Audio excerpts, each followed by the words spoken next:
சர்ப்பம் சொல்லியிருக்கலாம, சாசனை ஏமாத்தி விட்டு ஆண்டவரே,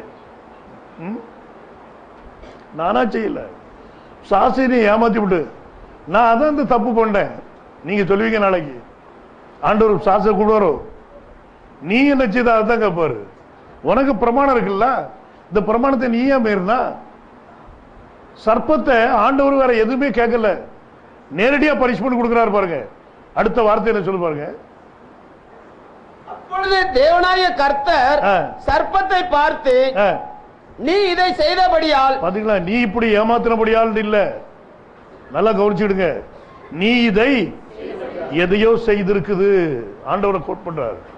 நீ இதை செய்தபடியால் சகல நாட்டு மிருகங்களிலும், சகல நாட்டு மிருகங்களிலும், சகல காட்டு மிருகங்களிலும், சகல காட்டு மிருகங்களிலும் நீ நினைச்சிருப்பா, சபிக்கப்பட்டிருக்கா. நீ உன் வயிற்றினால் நகர்ந்து உயிரோடு இருக்கும் நாளெல்லாம் மண்ணை தின்பாய். போதும், பனிஷ்மெண்ட் இப்ப வந்துட்டு இல்லையா? இங்கிலீஷ்ல படிமா. I will put enmity between thee and the woman, and between thy seed. இல்லையே, அதுக்கு முந்தின வசனம். You have done this. என்ன சொல்லுது? நீ இதை செய்தபடியால். வேற எதுவும் கேட்கல பாருங்க. இதுக்கு தான் என்னைக்குமே பூமியில இப்பவும் ஒரு தப்பு நடந்துட்டு அப்படின்னா, ஒரு ஆண் மேல ஒரு கம்ப்ளைண்ட் வந்துச்சுன்னா போலீஸ் ஸ்டேஷன்ல என்ன செய்வாங்க?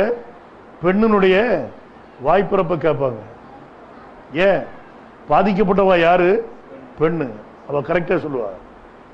ஆணுகிட்ட கேட்க மாட்டாங்க, நீ இந்த தப்பு பண்ணி அப்ப வைக்கலன்ட்டு. பெண்ணுகிட்ட கேட்பாங்க.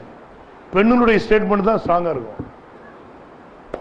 இங்க பெண் கொடுத்த ஸ்டேட்மெண்டோட உடனே பனிஷ்மெண்ட் பாஸ் ஆயிடுது இந்த சர்ப்பத்து மேல. சரி, பைபிள் இப்ப நமக்கு அப்படி சொல்லுது. இந்த விருட்சம் வந்து புசிப்புக்கு நல்லதும் பார்வைக்கு இன்பத்தை கொடுக்கிறதா இருந்துச்சு. அப்போ இந்த பெண் எதனால அட்ராக்ட் ஆயிட்டா? இப்போ சர்ப்பத்தினால இல்லையா? நம்ம பார்த்துட்டு வந்தோம். டார்வின்ஸுடைய தேரி எது வரைக்கும் வந்துச்சு? குரங்கு வரைக்கும் வந்துச்சு இல்லையா? அப்போ அதுக்கு அப்பாற்பட்ட மிருகம் தான் எது? இந்த சர்ப்பம். அதுக்கு அப்பாற்பட்டது. அப்போ குரங்கே நிமிர்ந்து நடக்குன்னா இது எப்படி நடக்கக்கூடியதா இருக்கணும்? இதுவும் நிமிர்ந்து நடக்கக்கூடியதுதான்.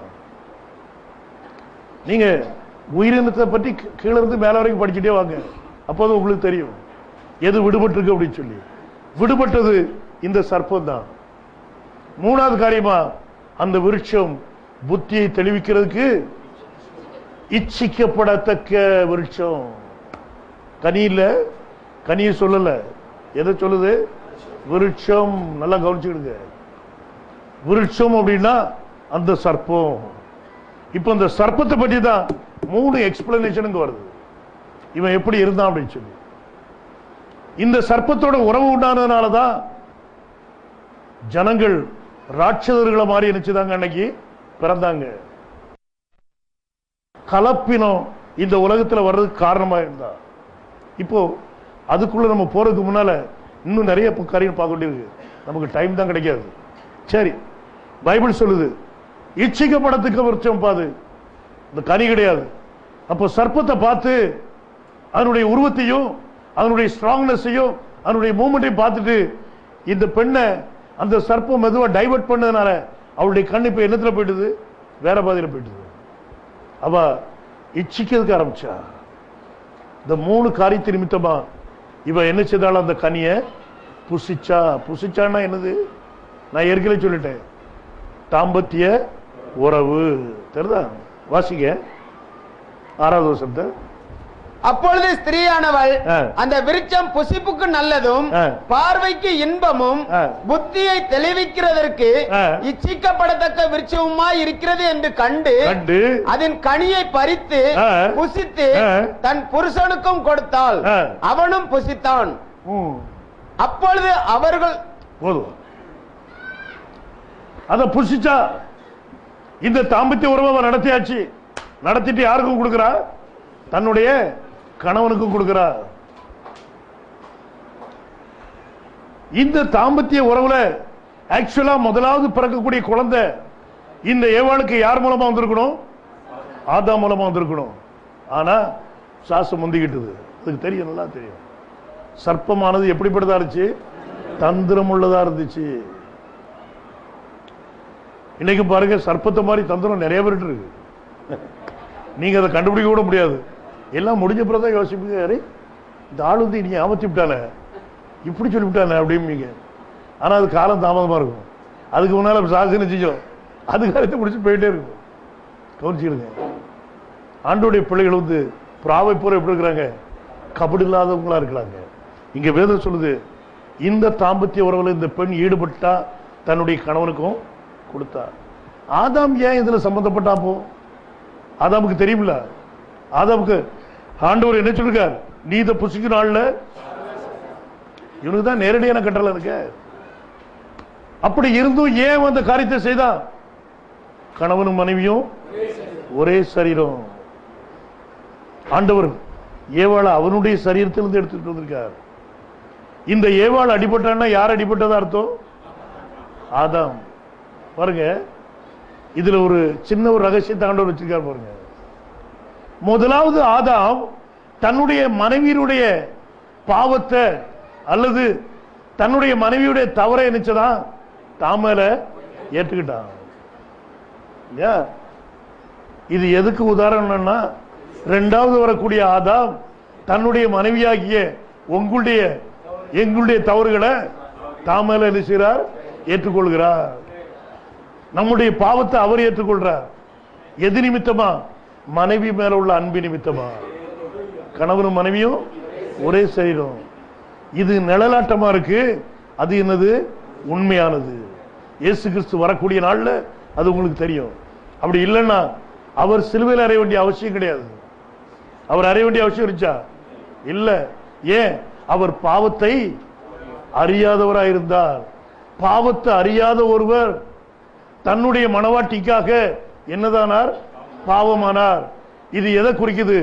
முதலாவது ஜோடியை குறிக்குது. ஞாபகத்தில் வச்சிருங்க. இந்த வேத வாக்கியங்கள் எல்லாம் யாரை பற்றி சாட்சி கொடுக்கும்? இயேசு கிறிஸ்துவை பற்றி தான் சாட்சி கொடுக்கும். வேற எந்த மனுஷனை பற்றியும் கிடையாது. எப்பவும் அதை ஞாபகத்தில் வச்சிடுங்க. இப்ப இந்த காரியம் அங்க வெளிப்படக்கூடிய காரியம் இந்த கடைசி நாட்கள்ல. இப்போ இந்த கனியை புசிச்சாங்களா? அடுத்த வாசிக்க. அப்பொழுது அவர்கள் இருவருடைய கண்களும் திறக்கப்பட்டது. இப்போ உடனே என்ன செய்ய போடுச்சு? சாசு சொன்ன காரியம் இப்ப நினைச்சது நடக்குது. அவர்கள் தாங்கள் நிர்வாணிகள் என்று அறிந்து அத்தி இலைகளை தைத்து தங்களுக்கு அரைக்கச்சைகளை உண்டு இல்லாம போயிருந்திருக்கும். ஆனா இவனே வாலண்டியரா அதை எடுத்துக்கிட்டான். வாசிங்க. அப்பொழுது தேவனாகிய கர்த்தர் ஆதாமை கூப்பிட்டு, நீ எங்கே இருக்கிறாய் என்றார். தேடுறாரு பாருங்க. நீ எங்கே? உங்களை தேட மாட்டாரோ? இயேசு கிறிஸ்து நேற்று இன்று என்றும் உங்களை தேடுவார். தேட மாட்டாரா? உங்களையும் தேடுதார். அது எப்படி? பேர் சொல்லி கூப்பிடுதார். நீ எங்க பாருங்க சொல்லு. இவர் எங்க ஒளிஞ்சிருக்காரா? மரத்துக்குள்ள ஒளிஞ்சிருக்காரு. ஆண்டவரே, நான் மரத்துக்குள்ள உட்கார்ந்துருக்கேன். அதற்கு அவன், நான் தேவரீருடைய சத்தத்தை தோட்டத்திலே கேட்டு நான் நிர்வாணியாய் இருப்பதனால் பயந்து ஒளித்துக் கொண்டேன் என்றான். பயம் ஏன் வந்துச்சு? இவன் இப்ப எப்படி இருக்கிறான்? நிர்வாணி. பரிசுத்தத்து பக்கத்துல நீங்க போகணும்னு நினைச்சீங்கன்னா நீங்களும் பரிசுத்தமா இருந்தாதான் நினைச்சுவீங்க போக முடியும். ஆண்டவர் சொன்னார், நான் பரிசுத்தர், நீங்களும் பரிசுத்தராயிருங்கள். பரிசுத்தம் இல்லாமல் ஒருவனும் நினைச்ச முடியாது, தேவன்கிட்ட போக முடியாது. அப்போ இவனுக்கு பயம் உண்டானதுக்கு காரணம், பரிசுத்த தேவன் பக்கத்துல இவன் நினைச்ச முடியாது. ஏன்? பாவம் அவனை பிடிச்சிட்டு, பாவம் அவனை பிடிச்ச ஆள், அதை என்ன சொல்ற, ஆள செய்து பாவம் என்னை ஆண்டு கொண்டது அப்படின்னு சொன்னா இல்லையா, அந்த வார்த்தை அங்க நிறைவேறுது.